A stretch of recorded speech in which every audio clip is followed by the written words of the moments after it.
Before we get into this week's episode, if you haven't listened to last week's episode, number 466, that is laying out your entire marketing strategy. It lays out all the 6 steps that we go through with our clients.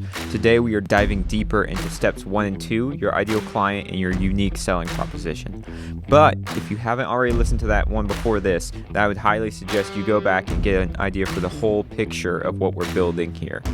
And you need to understand today's conversation because we're going to be talking about who you should be targeting with your marketing, who your ideal client is, and what message you need to be getting out to them. Without that, all the other money that you spend on your marketing would potentially be wasted. So go check out that episode if you haven't already, but if you have, then let's go ahead and get started. Hey everyone, welcome back to the Contractor Growth Network podcast. I'm Logan Shinholser, and I'm joined again today by Aaron Horner, and we're talking all things about ideal client avatar and unique selling proposition. So Aaron, why, before we hopped on this, you said this is your absolute favorite topic to talk about. Why is that? You can't set me up like that. Aaron didn't actually say that, but he implied it by practically begging to be on this podcast. So when it comes down to the ICA and the USP, you know, on episode 466, which is the last one that we just went through, we went through like the 6 different steps of marketing your remodeling business and went through all that. So if you haven't listened to that one yet, make sure you check that one out. It's a really good episode. We've gotten a lot of great feedback on it already. But the first 2 steps are identifying your ideal client avatar and your unique selling proposition. So Aaron, based off of just the last podcast that we went through, you know, as it pertains to this strategy, what is in your mind the importance of knowing these 2 pieces of information? Well, I mean, there's an argument for this being the most important. I didn't say I was most excited for it, but maybe I could have. I do think it's probably the most important thing because without the foundation of this, everything else is a waste. So if you don't have the right ideal client from the start, then all of your messaging is going to be off. All the marketing dollars you spend, it doesn't matter if you know how to run ads if you're running them to the wrong people. So today is making sure you know who your people are and what you need to say to them.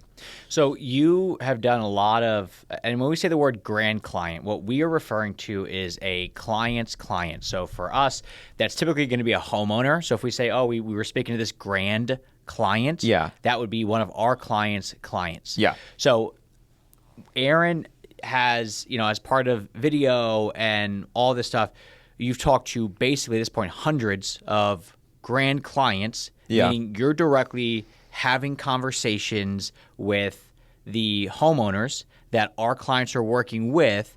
And basically most of the clients we work with are in a very similar, they go after like a very similar demographic. It's typically not like the top 0.1% of people, but it's going to be in the top 5% of people as it pertains to income. And it's usually going to be around like a metro area. And it's usually like female driven as far as who's making the decisions. And it's, you know, usually there's like family is involved somehow, whether it's they have young kids or they're empty nesters. And now they have like, so like the family component comes into it as well. What have you learned in like the journey of like just being able to like talking to these grand clients for like 4 or 5 years, I would say? What has been like the journey of what you have seen as far as like your, I don't know, clarity or revelation around learning more about what they go through? I mean, I think one of the things I learned a little bit early on, but still the most impactful thing is really understanding. I remember when I first started doing testimonials for people, I would ask a question like, hey, why'd you want your kitchen done? And they would give some generic answer like, well, we need more space. And I'd be like, great, that sounds good. And I would stop at that, and it was conversations here and kind of diving in and learning more about the storytelling deeper that I realized like everybody has a reason beneath that. And once you get there, even then it still typically falls into like maybe 5 or 6 buckets in general. You'll always have the oddballs, but the ones, there are general stories that people have, and like the reasons are we're hosting people over for the holidays this year, so we need to have a bigger kitchen, or we're empty nesters now, and now we want to be able to have enough room to invite our kids and our grandkids in, and everybody can get in. We want extended family gatherings, things like that. Or it's like, hey, we just bought the house, and this is not what we were hoping for, but we really like the area. Or, there's also like, we really wanted this kitchen fixed up, and it was important to us because we love the area. We love having people over. There was one guy, he talked about having, I think he had like beer night with all the dudes and that kind of stuff, where there's the other person that had cigar night, stuff with the neighborhood. And it's like, we love our community. We need more space, but we can't afford to move. So realizing that every single person has their own motivations and deeper level of why they're wanting the project done. Yeah, I know, like, for the addition that, like, my wife and I are, like, talking about is, like, it started off with just, like, we need a place to put the desk because we have another kid come in and we need extra space. And then it turned into, like, well, if we had a fireplace, this is where we're going to do Christmas. Like, because we don't have a working fireplace right now. So it expands. And then, like, the emotional investment gets bought in a lot more. So it's then, like, harder to turn around and go, well, maybe we just get enough space for a desk and that's it. And it's actually like, well, maybe if we're going to do it, let's do it right. And then it's game on. Well, yeah, because it's like if you're ever doing testimonials or if you have a videographer doing testimonials, one of the questions I started asking that made that really open up to me was I started saying, like, this is an expensive project. There's a lot of reasons not to get it done. So why did you do it anyways? Like, this is a hard process. It's really expensive, but what made it worth it for you? And it's those things like you're talking about, like, once you start visualizing, like, well, we could use the fireplace at Christmas, all of a sudden the thing becomes real and becomes worth the money. Mm-hmm. So everybody has those reasons. And what we're going to talk about today is, like, how to identify your ideal client, but also, like, some just, like, best practices around really how it all works. And, like, just to kind of kick it off, like, the biggest first thing that I can say is, like, the first thing is the idea of, like, especially if you're, like, newer, is this idea of stacking. So what I mean by that is, we have talked to enough people that come in and they're brand new in business and they're like, I only want to work with this perfect client. They don't care about budget. They don't care about timelines. Like, they're just like, it's like everybody's dream client. But unfortunately, that contracting company or remodeler has no background that person's really going to buy into. Mm-hmm. So it's just being realistic with who you're able to serve. Because I mean, like, even talking to Nick Schiffer, who owns NS Builders, we had him on a podcast, a couple years ago, and he was talking about, like, because I was like, did you always do just, like, really expensive, really high-end homes? He was like, no, I started off, like, I just took photos of, like, I put in, like, a floating shelf and just, like, made that look beautiful. Yeah. And people would just assume that I did the rest of it. And, like, as time goes on, it gets better and better and better. But, like, a lot of people want to jump in and go, I only want to work with the best. But because there's no history or background or really, like, the skill set that the contracting company has, maybe they physically can do it, but from a process and client experience perspective, they just haven't achieved that level that aligns with what their perfect, client looks for in a contracting company. Like, there's just a misalignment. So it really just comes down to, at first, like, I'm all for, like, hey, kind of take what you can get, be smart about it. But, like, if you just start off going, I'm only taking the best of the best projects and that's it, like, that's okay. But then you're going to need a lot of money for marketing, or you're going to need a way to float yourself for a while, which you can do, but just recognizing that, like, having that portfolio, having that background and all that stuff, like, it just takes time to be able to stack clients. And ultimately, the whole goal here is that you work with somebody that you really like, and then you just continuously, you then take that project that you did, nail it for them, create, like, a little case study around it, market it, and then you get somebody else who goes, well, if you did really well on this floating shelf, well, now I want you to have a whole entertainment center. The whole entertainment center turns into, well, if you can do an entertainment center, you must be good at carpentry. Let me have you do the cabinets. And if you can do the cabinets in the kitchen, then, so it just kind of, like, sticks and moves like that. So just making sure that we're just being realistic with where we are in business, because a lot of this is just stopping and going. Is what we're offering good enough? Because, like, basically the other person needs to feel like they're getting a good deal to, like, move forward. Sure. When I say deal, I mean, like, whatever they're buying from you is, like, beneficial. So the stacking principle is, like, a huge first one that I just want to kind of put out there, because if you're not working with your ideal clients, like, it may just be that you're telling the wrong story and, like, you're actually doing all the things, and, like, there's a whole level of just, like, how to articulate it and put it in a cohesive way. But there's also the reality of, like, you may not be doing the things that they want you to do anyway, and, like, they're not going to pick you even if you said you're my favorite client. And we've experienced that at CGN a lot, where it's like, we want to work with, only these types of people. But, a few years ago, like, And I look back on it, I'm like, of course they didn't work with us. Like, We weren't ready. We weren't ready. Yeah. Like, and at the time I was frustrated, but now I'm like, well, I don't blame them at all. So that's really what it came down to. Okay, so you're saying like when it comes to like, I mean, the first step of the process is picking your ideal client, but you're saying this is like a caveat or like a disclaimer before we even get to it. Before we even get to it, because I think I've worked with enough, or I've talked to enough people that are like, I know my worth, I know my value, I only want to charge really, good rates, but only work with the best people. And I'm like, dude, you're using a Gmail to reach out to me right now. Like, not that having a Gmail versus like a company email is like the make or break thing, but like it's all one those, piece. all those little things stack up. Okay, so I mean because right there, I mean, as I'm sitting here, there's two different directions to go. Because like the Nick Schiffer story you were telling, like, I mean, in a sense, his ideal client was always like one step above where he was. Yeah. And so for people listening to this now, how do they find that balance? How would you suggest finding that between where they're actually, what kind of clients they're getting and what they want? Like, should they establish that their ideal client is the people they're currently working with, or should it be those aspirational? You're saying it should be the ones. Well, if the people that like the way that we do this with clients is or prospects when we first start working with them, like in our sales calls, we go look like who's your favorite client you've ever worked with, and it doesn't have to be necessarily that like they came on like to them online. They could be a referral, which is perfect, but basically we want to make sure that like whatever the like the favorite client is that they worked with, if that's something that they would love to replicate or duplicate over and over, meaning they like the area that the person lives in, they like the service that they provided for them, and then they actually like the person, that's a good starting point.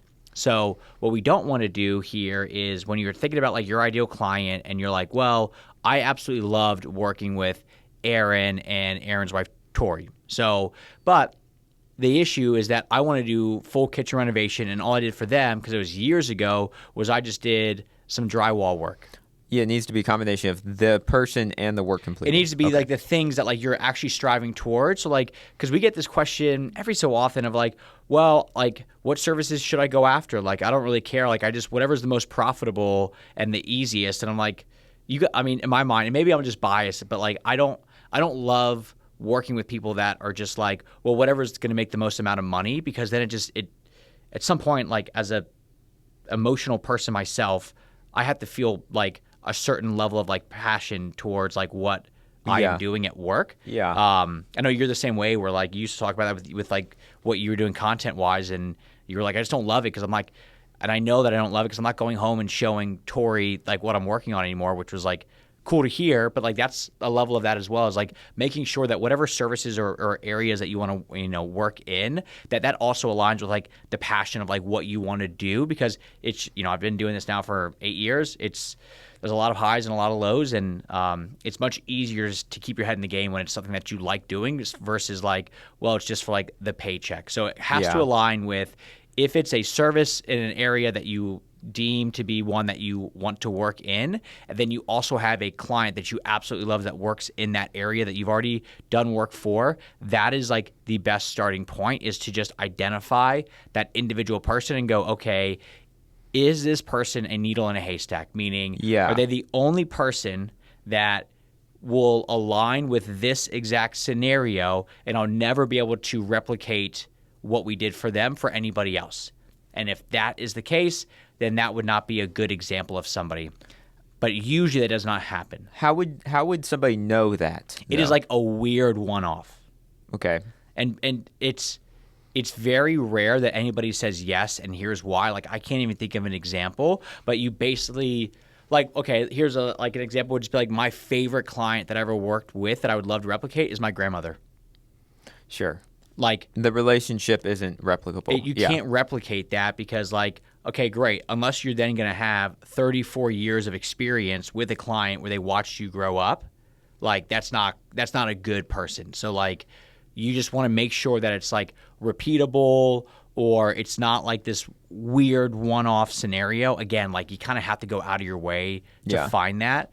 You just want to make sure that whoever you're picking, they are similar enough to other people in your market. And the other side could also be like, if you did this really, really expensive project in nowhere, Missouri. I'm sorry to the Missouri people listening to this, but like, it's nowhere, Missouri, not just Missouri. It's somewhere. It's like the Siberia of Missouri. Yeah. And one really wealthy person moved out there and said, I want a 30,000 square foot home with that. It's got to be like a Los Angeles home.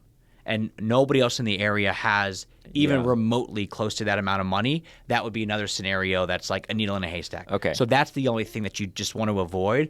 Otherwise, it's typically like if you pick out like, that who that person is, and there's like, okay, there's enough people that we feel that are similar to this in this market that would also do this. Yeah. Then you're good. Okay. That's the idea. Okay, so we pick out that person. And you think of who it is. I know you did a workshop and a few different presentations on this.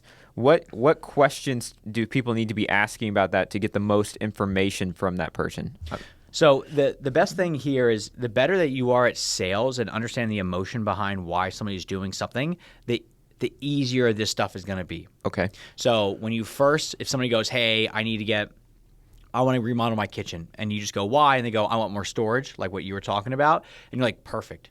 That makes sense. I can come out there and we'll talk storage only. Like there needs to be a deeper emotional level there. So to be able to like dig deep into that. So the best place to really start with this stuff is first, like if you're the one that you identify that ideal client, if you're the one that sold them, then that works. But if a salesperson sold it to them or somebody else was like the one that really built the relationship with them at the beginning. Get their insight. That's who we also want to be able to talk to. Yeah. Because basically a big part of this is we want to know what was the straw that broke the camel's back with this person. So for example, if your favorite client is, let's say, it's landscaping. Easy example, it's landscaping and somebody, installed a bunch of like planting beds. Yeah. Well, the reason they installed planting beds was they were about to have a 4th of July party and they wanted their house to look beautiful. So if that was the straw that broke the camel's back, we then can't get frustrated that it's, January 1st and that ideal client's not calling us because the situation that brought them to call us in the first place is not even here yet. Yeah. So there's elements of that of just like we want to be able to replicate, on the front end, what was the process that they went through. So by asking the salesperson or doing it yourself and just saying, okay, who was it? What was this scenario they were dealing with? And the first piece was like, first off, how did they find you? And what did they do to build trust with you? So the how did they find you is a really important one because if it was they went online, they went to Google, they read a bunch of our reviews and they absolutely loved it, well, that's a really impactful piece because now we know, okay, if we can then get everybody to go online and then read our reviews, that's going to be a really strong way to also get them to go through the process of like reaching out to us as well. Or that also tells you if they're reading a bunch of reviews, first off, they trust the masses of like people that are like in our area as well, but they also want to read the individual stories associated with it to hear from people that they potentially could trust that, okay, this does seem like a credible company to go with. Sure. So being able to replicate the process that they went through and then the trust piece, which comes down to what was the sales process like with them? Why did they like you? Were they going, were you one of 3 companies or was it just you? Elements like that. So the more that you can like dive deep into how the actual specific process worked for them to first find you, then build up enough trust for them to start to swap money with you. That's super important. Swap money with you. Yeah, Yeah. People value they talk about like what somebody, if you look at their calendar and their credit card statement, like you can tell what they value in life. Like that's what we want to do here. Just understand that stuff. So like the more that we can actually replicate the process or at least understand it up front to then be able to replicate it, super important. Okay.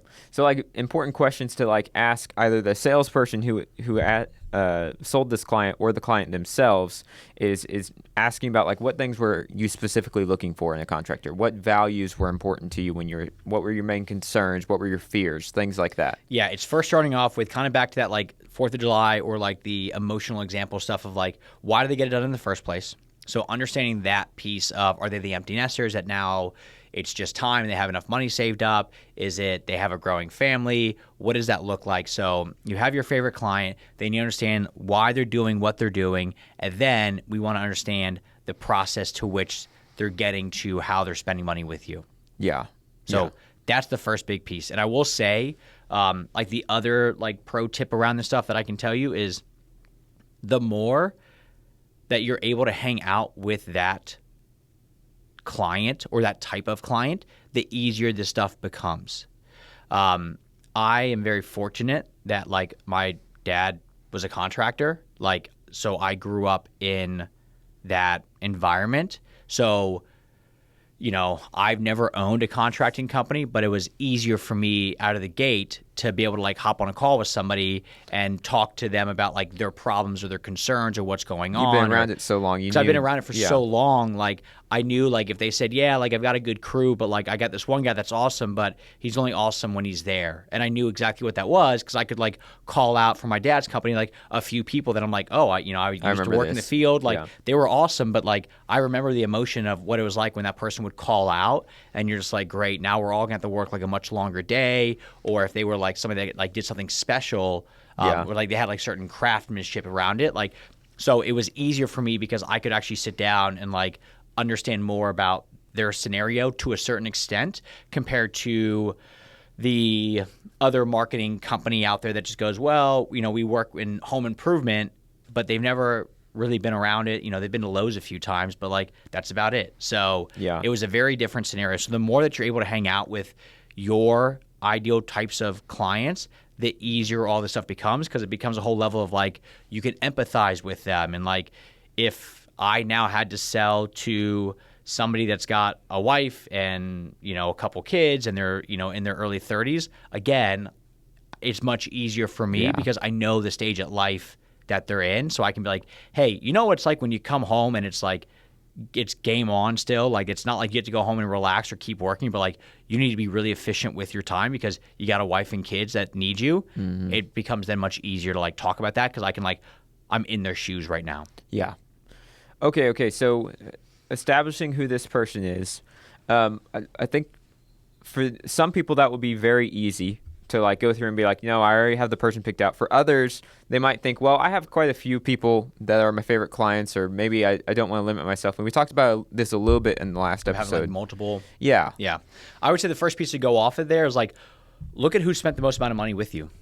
Like that's a good place to start as like an easy default where like you can just like start like filter by like, you know, obviously if they spent a bunch of money, but like you lost money on the project, like sure, that may not be the best fit. Yeah, but like profitability of the services. Yeah, I mean, like the goal here is to like grow the business, you know, by working with clients that you like working with. Like that's the ultimate win-win where like they're happy, you're happy, they get what they want, you get what you want. So being able to like look at like the finance side of things of like who has spent the most amount of money with me is like it's a good start to just understand, okay, what do we do here? And we did this with CGN a couple of years ago. We ranked, you know, every client by how much they've spent with us, and we started to see patterns. We started to see, okay, these weren't people that just started a contracting company and they reached out. These were people that were in business for at least 10 years at this point. Yeah. They'd been through one recession. They had, you know, a team behind them. So basically,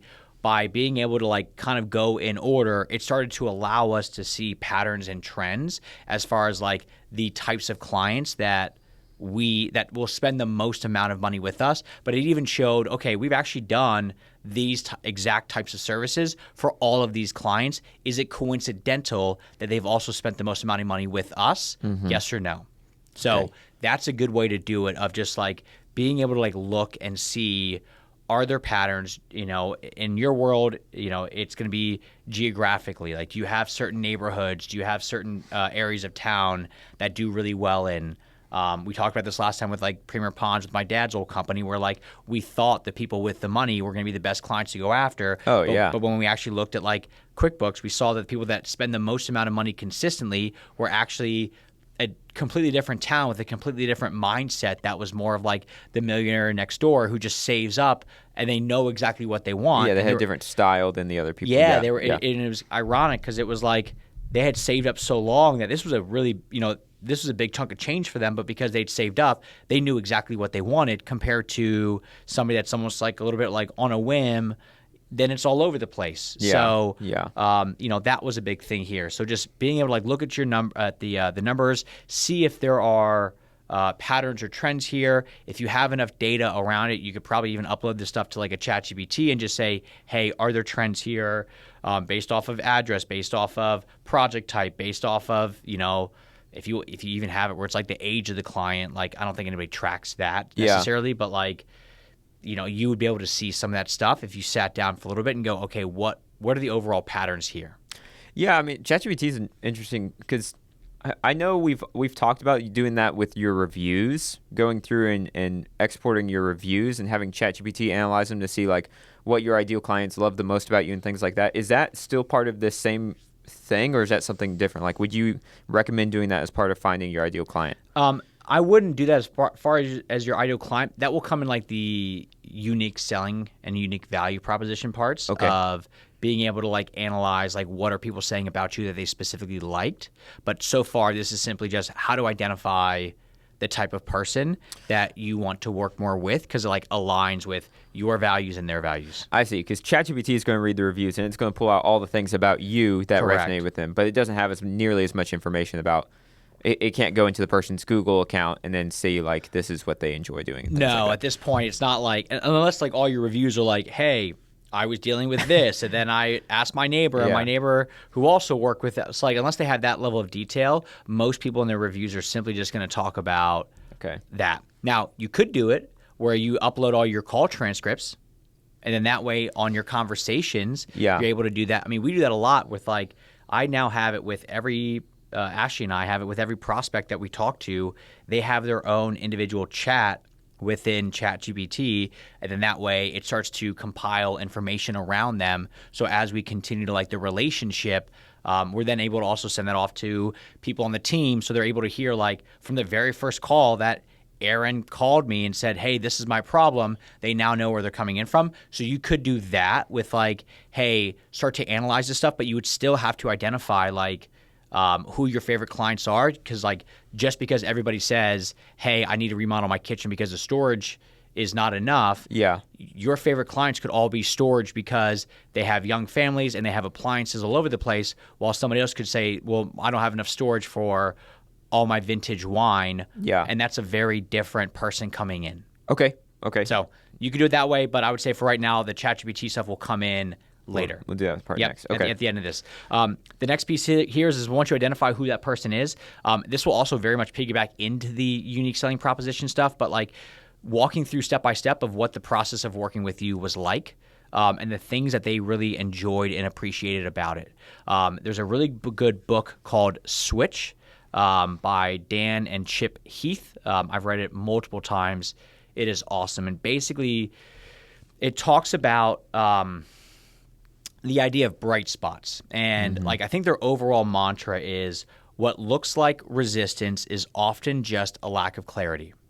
Yeah. And what that means here is that just for my clarity and for people who may be somewhat familiar, this is the book that talks about basically like the motivation for doing things, and there's the elephant, the rider, and the path. Yep, and we're going to talk about that. Okay. Yep. So basically like with the mantra of like what looks like resistance is often just a lack of clarity, is that people are not moving the direction that you're going in, not because they just like are saying no. It's usually like they don't have enough information or they don't have enough clarity around what it is that you're doing for them. Yeah.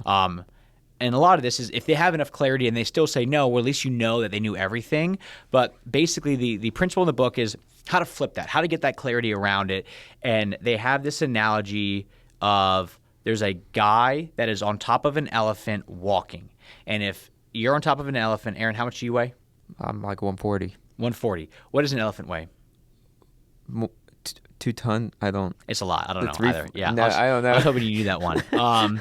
So an elephant weighs a lot, and basically, if the elephant wants to go left, it's going to go left, no matter how much you say, "Please go to the right." And the idea is that Aaron, the person on top, is logic.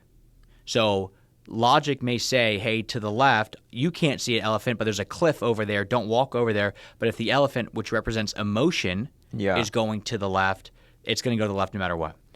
Yeah, it's like the person can do some sort of guiding. They can turn, but they can't fight long. Logic is going to it's like in sales, they talk about like emotion sells, logic backs it up. Same idea. Yeah. Now, there's a third piece of this, which is called the path. And basically what the path looks like is if if you want to go to the right and the elephant wants to go to the left, you're going to go to the left. But if you're in a dense jungle and there's a bunch of trees to the left, but there's a clear-cut pathway to the right, the elephant has no choice but to go to the right. Yeah. So basically it talks about what is most impactful here. Is it the logic? Is it the emotion? Or is it the actual shaping of the path? And usually that's where that clarity piece comes in, where it's not that the elephant didn't want to go to the right because it just hates walking to the right. It's just that it didn't know what else to do and it just went that direction, versus if you shape the path and say the only direction that you can go is right, it will go to the right. Okay. So that is when we talk about this stuff as it pertains to the ideal client and the unique selling proposition, it is understanding that the pathway that we're taking clients down and prospects down is super, super important. But to do that, what we need to do is we need to create a lot of clarity for the client. So what that looks like is we want to proactively understand what are the things that they're going to like and enjoy about working with us. And the easiest way to do that is to look at your favorite client and actually identify what were the elements during the process of working together that they actively liked and appreciated. So then that way, now that we've identified them, and they're called bright spots, we can now take that to the next client and go, hey, typically clients like you, they kind of know what they want. They have Pinterest boards, they watch Architectural Digest, but they usually need somebody else to kind of pull it together. And that could be an interior designer or an in-house designer or an architectural designer. Does that sound like you? And if that is you, you're going to go, yes. But if the last client that you worked with, you didn't stop and identify, oh, they love design and this next person is very similar to the last person, then you wouldn't know to stop and bring up design. I see. So it's taking all the things, like the bright spots would be the things that they found most impactful for them, or the things that they were like, I didn't even know this going into it possibly, but afterwards, the things that were most valuable to me were this. And then saying like, okay, well, that's something, I'm going to hold on to that. So now I know for future people, that's something to market, basically. Yeah, like there's a guy I'm talking to right now out in L.A., really high-end remodeling company. And we were like looking through his website and we were talking about his process. And basically, like, I was like, look, I think the current marketing company you're working with, I think they understand marketing. I don't think they understand your industry or your process. Sure. And he was like, well, how do you know that? And I was like, well, just basically like how you work through the website right now doesn't make sense. I was like, we just talked a lot about design. Where could I see your designs on this site? And he's like, and he kind of chuckled. He's like, they're not on, like, you can't see any of them. And I'm like, okay, so like what you're saying is the thing that people absolutely love about working with you is design, but it's not, we can't see it. Like, that's a lapse in understanding the process that we need to take people through. So when it comes down to the bright spots pieces, that is where we then need to identify, okay, let's walk through step by step. And when we talk about a bright spot, what the natural human tendency to do here is to put our own bright spots into it. These are the parts I really like. These are the parts that I value, that I like, that maybe the client also likes that, but like, a lot of times it's people's like, they like use their tagline as like what people like. And they're like, they like that we're on time, on budget. And I'm like, that's great. But like, are they actually telling you that?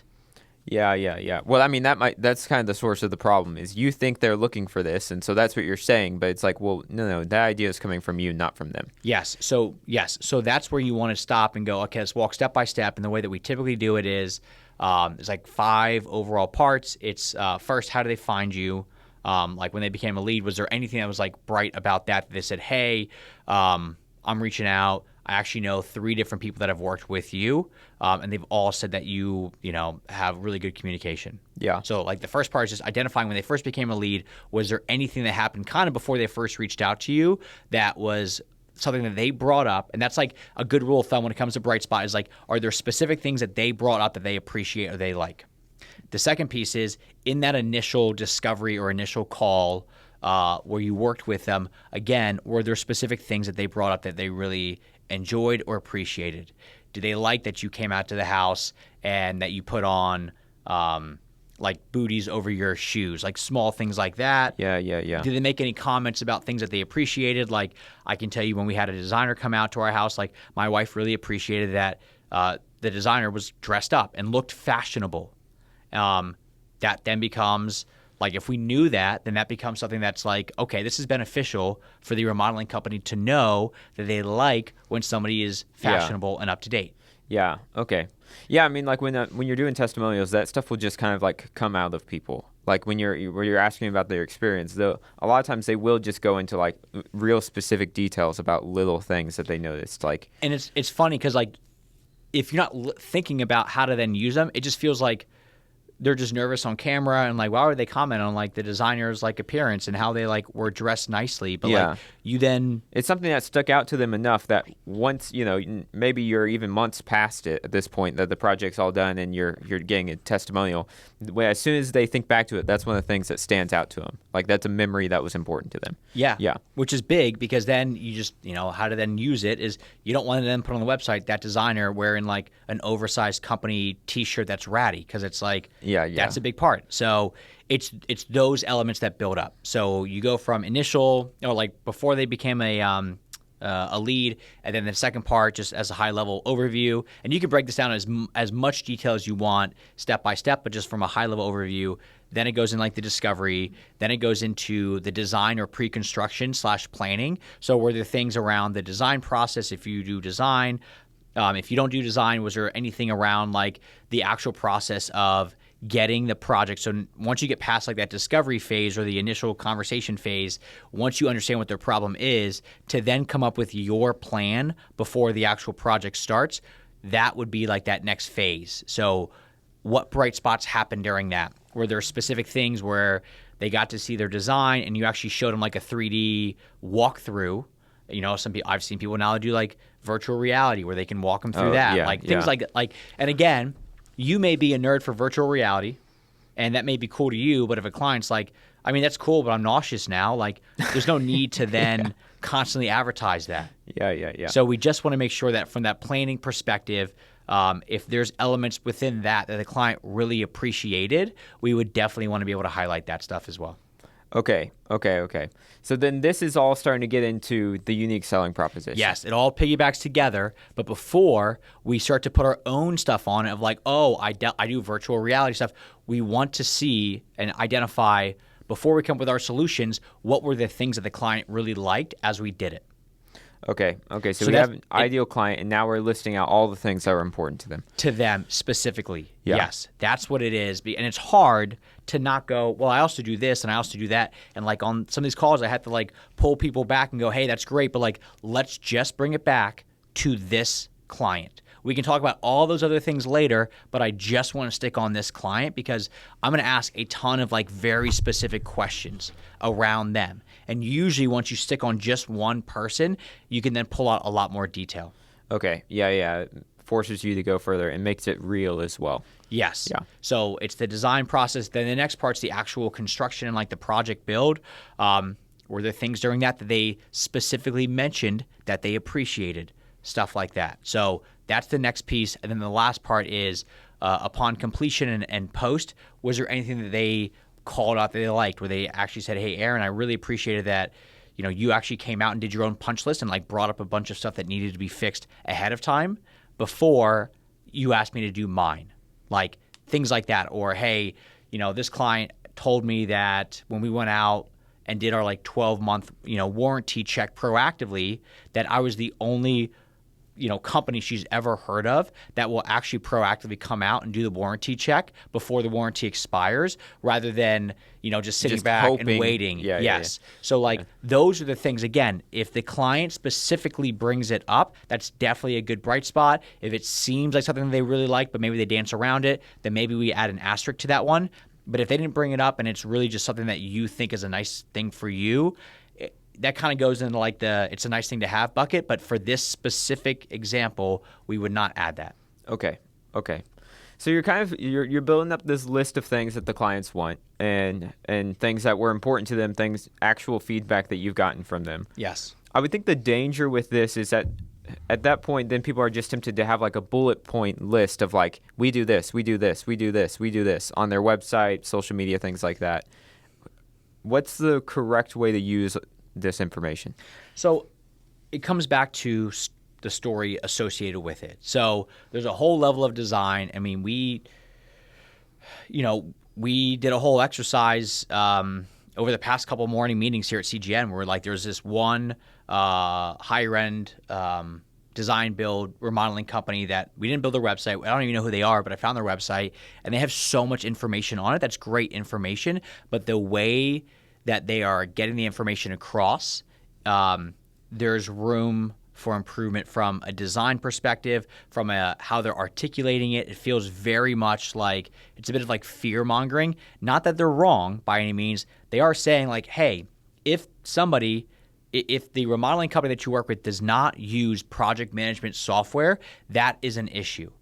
Yeah. Instead of going, hey, the best companies out there use project management software because without it, these are some of the things that could happen. It's the same information, but it's how you say it. Sure. But to be able to then figure out what you want to say, you have to have that bullet point list written out ahead of time. So that is the first piece that we do is we identify who do you actually want to work with? What are the things that you did? Walk me through it. And then like people will go, oh, we did a 2D rendering and a 3D rendering. And I'm like, that's amazing. Can you send that to me? Because I actually want to see what you're talking about. Like, I don't want to just take your word for it because again, if your 3D rendering, maybe the client said, oh, this is nice. And you in your head thought, oh, they said this is amazing. And then you send me the 3D rendering and it looks like Nintendo 64 graphics. Like that's not something that we would want to show off at this time. So we still need to identify what those pieces are because without it, nothing else really matters. Like the whole finesse that comes into marketing with storytelling and design and all that stuff doesn't really matter because we're working with kind of like just fluff. Then we're just adding more fluff to it. We want to start off with like very fact-driven things and then find how do we now articulate this into a way that's appealing and enticing for somebody to go through. Okay. So it seems to me like you need to take these things and put it, almost group them into overall values and things they care about. Because it's like, and tell me if you think I'm off on this, but like the stuff like the designer, the example you're saying, like the designer dressing a specific way. Like it's not just stopping at that and being like, well, our designers are always dressed this specific way, but it's like, why was that important to them? Like I'm assuming the reason would be is it displays a sense of like authority, I guess the designer would have, like somebody that comes in, they actually know what they're talking about. They're not just like somebody that has, I don't know, like an online degree in this or something like that, but doesn't actually live out the things. So yes, it's that last part is what you said is, do they live out the things? Meaning a designer that shows up that if they're fashionable, like that's a big part of all this. Because if you want like a kitchen or a bathroom that's trendy, could you have somebody that does not also then align with trends, in the fashion sense that could still do a good job? 100%. Yeah. Is the likelihood there? Maybe, maybe not, but like it's much easier to have somebody who shows up. Like let's just say, like my father-in-law was a sales manager for Johnson & Johnson, really good, like won a bunch of awards for being like a really good sales manager. And part of his interview process with a prospect is he would take them to lunch. And at the end, he would walk them to their car. And he was like, Logan, I can't tell you how many times I've had amazing interviews with people. And then I walk them to their car and their car is it's disheveled. It is all over the place. It is chaotic. Like it looks like they're living out of their car. Yeah. He's like, that's a big mark against that person because like the likelihood that they show up super organized, very put together every single day when their car looks this way, it's not like that it's impossible, but the likelihood is a lot lower. Yeah. And this whole, especially when last time we talked about high trust, high want, like people need to be excited by this stuff. Like the whole show is like a performance. Like the whole sales process is a performance of like, you would not want to go and see a magician that's like dressed up not like a magician, like that kind of adds to the act that makes you more bought in of like, cool, they have a top hat and a cape and stuff like that. Like, so it just makes it easier to buy into it. So that's where like if a designer is dressed a certain way, you don't need to add like a bullet point on your website that says like, oh, our designers are dressed up this way, but you want to make sure that like in their team photo, they are dressed up in a way that looks stylish, because like if you want a stylish home, you then want to also work with somebody who is stylish as well.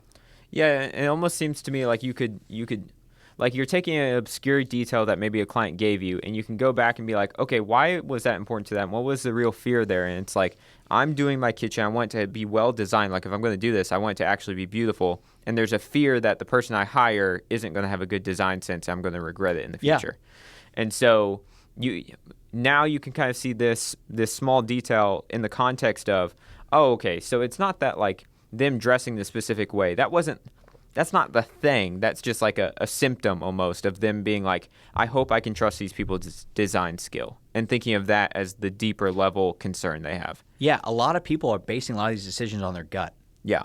And a lot of people's guts, like, I think are right. Like, I think a lot of people, like, when they hire a bad contracting company, I think in their gut they know it's the wrong decision, but they're hoping that it works out. Yeah, yeah. So what you don't want to do is give them that opportunity, because basically it's like if your designer comes in looking really fashionable, really dressed up, then the assumption is going to be, okay, this person is going to be able to design something correct, and that person, the homeowner, is now more aligned with the idea that it's going to be done correctly, versus the opposite, where if you show up, you know, looking disheveled and like your pants are way too long as a designer, doesn't mean that you can't do it, but that person, like the homeowner in their head, has now built up this story around like, I don't know if this person can actually get it done, and you're kind of starting off by digging yourself out of a hole, and it's already a very expensive, very time-consuming, very invasive process. Why start off on the wrong foot? Yeah. Okay. So then the step from there is like you need to be asking yourself the question of, okay, so if that's your fear, what things can I be putting out there? What messages or selling proposition? Well, what messages should I be putting out there to alleviate that concern through my marketing? Yeah, I mean, the first, like once you have like that list of all that stuff, like that is such a big piece of it. It's like basically, it's like if you make like a T on like a piece of paper, it's like problem solutions. Like, what's the problem the client is having? What is our solution? So it's like problem solution proof is really what it comes down to. So it's like, oh, okay, if the problem is that somebody is fearful that they are, you know, that the design of their kitchen is not going to look good, the solution is our designers are really up to date with the design. The proof is, let's just show them looking fashionable. Yeah. Or let's show off our actual designs, things like that. So that's the idea here when it comes to like the value and the unique selling proposition pieces, where it's really more aligned with what's their problem that they're facing, you know, either in their home or as it pertains to hiring a company. What are their fears? What are their concerns? What is your solution to it that's one-to-one? Yeah. And then what is the proof associated with it? And if you have that proof that is a concrete, tangible thing, it is much easier for somebody to buy into it. Yeah. I mean, so proof in that example could be very simple. It could be like examples of different design renderings that you've done before, or just examples of your past work. And like the easiest thing of all would, if somebody is able to go through and see in your past work, like that kitchen you did for that family, I want basically exactly that. Yeah. Like that would be, in my head, that's the way you could give them the most confidence. That's such an easy way of getting somebody bought into you, is just by showing them examples of previous stuff that you have done. Because it's, you know, I was talking to somebody the other day, and they're like, we want to get into home building. You know, we predominantly do remodeling, but we want to get into custom home building. I'm like, hey, that's fine, but like, you either need to like, you know, have you ever done a home building, custom home before? And they're like, no. And I was like, all right, to get close, you could show off ADUs or carriage houses. Like, have you guys done those? And they're like, yes, we've done those. I'm like, all right, if you've done a 1,200 square foot ADU, the likelihood that you can do a 2,000 square foot house is pretty high. Yeah. But back to the stacking, if somebody's like, I want an 8,000 square foot mansion, and you're like, well, here's my 1,200 square foot carriage house, it's a little bit different. Yeah. So maybe you got to go from 1,200 to 2,000 to 4,000 to 8,000. It requires more faith from the yes. homeowner. Yeah. And that's the big part that a lot of people forget, is that the proof builds that faith. That builds all that trust in the client's eyes that you can actually do this stuff. So that's where we need to start off with identifying those elements, those bright spots with our past client, and then say, oh, this was the fear that it also solved, and here's the proof that we actually do it. And those are the elements that really need to happen for the marketing. Okay, can we go through another example as well? Because that's kind of like a super specific example of somebody that's uber concerned about the design being correctly. Like another thing that people, another one of the big concerns is they'll look at timeline and budget. Like, is this thing going to go over budget? Can I actually trust this person? What messaging could people put out to alleviate that concern, you think? Okay, so the first piece is when it comes to budget, first off, the big fear is this going to go over budget? Are there things that are going to get missed? So identifying what is your solution to that? Yeah. Like, do you have a solution to that? Because you're going to, I know especially in the commercial world, it is very common to underbid and then just change order your way up to whatever you want it to be at the end. The residential world, it still happens, doesn't happen as much as commercial, I would say, from just knowing what I know. But it still happens a lot. So what are you doing to get ahead of that, assuming that that is not your approach? If that is your approach, then, all this kind of doesn't really matter. But if your thing is like, we have a set, our contract, it is scoped out, we know exactly what we're doing, we sit down and we identify everything together. We identify everything like together, being like you and any of your subs, project managers, whoever that is. So everything is all mapped out. That is how you make sure that as long as you do exactly what you're supposed to do, it's not going to go over budget. Now that is your fix to it. Okay. But the proof associated with it then is that's great for you, but how do you communicate that to the client? Proof comes down to either one, hey, we're going to sit down and in detail explain the contract and the scope of work, and even bring up, hey, these are the potential FAQs that we typically get associated with this. For example, one of the big FAQs is allowances. Like, when we say this, we're saying that your allowance for appliances is $25,000. Now, what that means is you typically can get these different types of appliances for that. If you want to go super high end, that could be $50,000, and that's going to go over by $25,000. Mm-hmm. So it's like, by saying, hey, we're going to sit down and walk through all the stuff with you proactively, that's one way to show the proof. Or the other side of it is if you have like stats or numbers that say, on average, this is how often we go over budget, like things like that. So basically, it's just being able to have numbers and specific pieces that will help make the client feel like, okay, whatever number they present to me, 94% of the time, that is the exact number that it's going to be. And then the other 6% of the time, it's because the other clients did a bunch of new stuff that was like totally like not even like, oh, we missed that in the scope. It's just an add-on. They just said, hey, by the way, while you're here, could you also do that bathroom? Like, that's a different piece.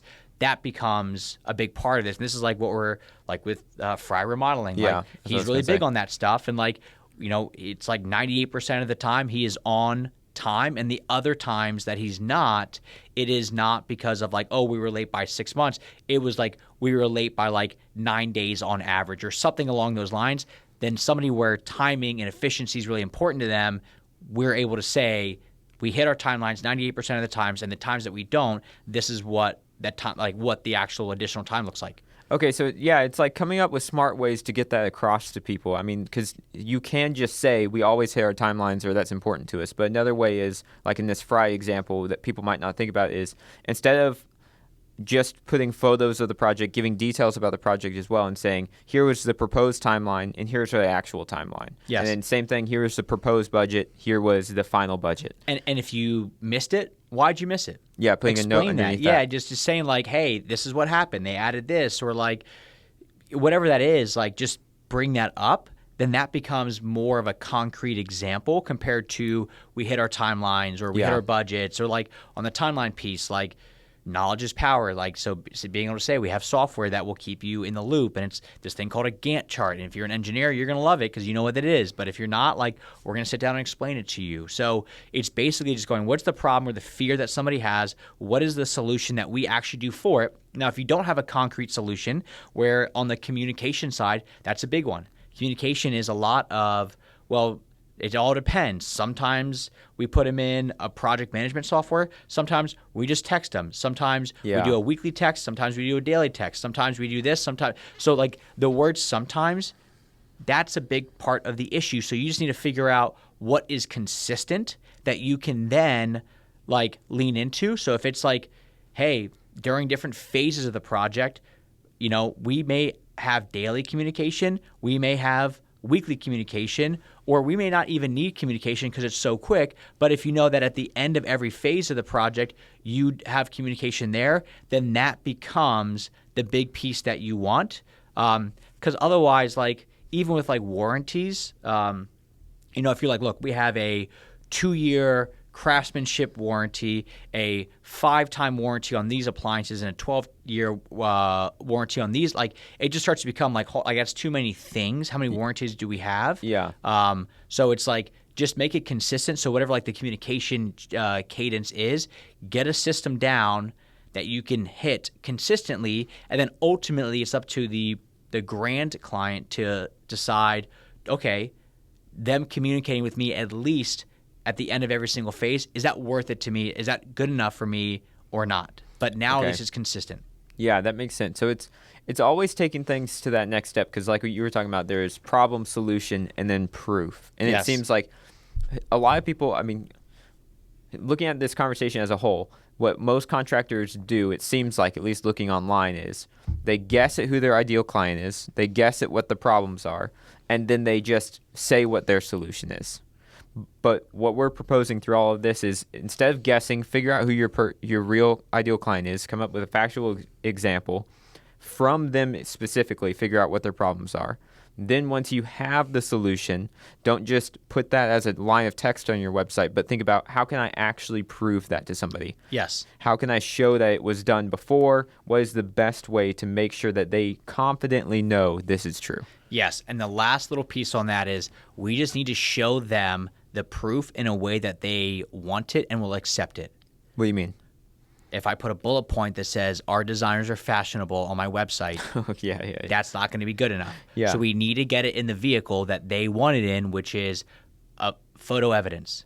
Yeah. Like, that is a big part of this, is that the seeing is believing part. And if we're trying to say, hey, here's a 400-page document that walks through all of our SOPs, so you know exactly what we're going to do, when we do it, why we do it, they're not going to want to read that. Yeah. That is why like Wikipedia ranks so much better online compared to like, PhD essays that are like very confusing, super long, versus Wikipedia is like, all right, like this is really how it works, like in an easy to understand way. That's the last like little piece here, is it just has to be in a way where like, there's the person who built my parents' house, like their website is, it's very detail driven. I think last time I saw their like process to build a home is like over 40 steps. It looks nice. They've got good graphics with it, but it's so much that it's like, okay, like this feels like a lot of stuff. Yeah. And maybe their clients, maybe my parents, because they built it before the internet, but like maybe my parents at the time would have said, oh, this is amazing. We wanted to know all these 40 steps, because maybe that's who they are. And in which case, that is the perfect way to show your ideal client, we know what your fear is, which is you don't know what's going to happen. And our solution is we're going to map out the step-by-step process and show it online. But maybe that's too much. Maybe what we need to do, and this is how most people are, is like we need to then break down your 11-step process into 5 steps. Yeah. Because otherwise, or 3 even. It's just too much to consume, but it still needs to be valuable and fact-driven. Like we used to be very big on like the story brand stuff, where it's like step 1 is reach out, step 2 is build, step 3 is enjoy. And it's like, I get the idea behind that, but it still needs to have more fact associated with it, especially if you're in a visual industry where like the whole point of story brand is to like cut through the noise and drive with emotion, but a lot of the emotion needs to come from the media. That drives the emotion, and then the stories behind it, not so much like marketing fluff. Yeah. Which the media part's like the next podcast that we're going to go through, which is the one that you're really excited for as well, Yeah, in there you addition go. to this one. So that's really how it all breaks down, is really coming down to identifying who your ideal client is and being realistic with them. And maybe your ideal client, like this is like we have a whole workbook that goes through this stuff. Like at the end of it, the ideal, like it says, like here's a caveat, like this is all a flywheel. Like right now, your favorite client is the floating shelf person, and you did this, this, and this, and then you put out photos of the floating shelf, and then you drove traffic to the floating shelf project walkthrough page, and then somebody goes, "Wow, that looks great. Do the whole entertainment center for me," and then that keep becomes building and So building basically, you're just like each time you're sitting down and updating and going, "Is this my favorite client? Yes or no?" And then that way you get to kind of build around it. But you're then also like with the floating shelf person, did you have to do a design for that? Maybe not. Maybe for the entertainment center, you just did like very high level, like you just had like the cabinet shop just do the design. And then eventually as you work your way up to like, a full floor, first floor renovation that includes the kitchen, like that's a full 3D walkthrough that like a 3D walkthrough for a floating shelf doesn't make any sense. So it's just understanding what that is, but doing this at each stage of your business and just being realistic with it, and then actually having the proof in the way that people want to see it. That then becomes the quote unquote material that the marketing all needs, because that's then gonna, once you can take all that and compile it into a nice cohesive way that people understand, that's when the marketing really actually aligns with somebody wants, with what they want to see. Okay. So then next episode is all about more diving into the media itself. Yes. How do we capture the media? What specifically do we need to capture to help with that proof? It's the media, it's the visuals. So it's not just like how good are my photos or videos, but it's also like from like the renderings side. If people are like absolutely in love with like, if you're very stylish and what's really important to your ideal client is, I want to feel like this is exactly what I want in my home. Like I want to be able to like envision it to a T. Yeah. Then that will drive the idea of like, okay, do you then put in their furniture in this rendering or not? Because like, if that is what you want, then that makes sense. Like that kind of stuff. So that's what we'll talk about in the next episode, which is all about the media, storytelling, a lot more on all that stuff. But yes, this today is a really, really big one that we stress it all the time on these calls. And even if people like listen to this, there's still this level of like, well, how do I then show that? Or like, is this good enough? Like a lot of what we do is just stopping and going, all right, time out. Like you say you communicate, like that's too vague. Is it specific? Yes or no? Do you have proof of it? Yes or no? Do you have proof of it in a way that somebody who would see it go, okay, I want to actually consume this, because if it's 400 pages of SOPs, they're not going to go through it. It doesn't matter. Yeah. That's all I got. Awesome. Cool. Nice. All right, guys. Thank you. Next time, it's going to be all about the media.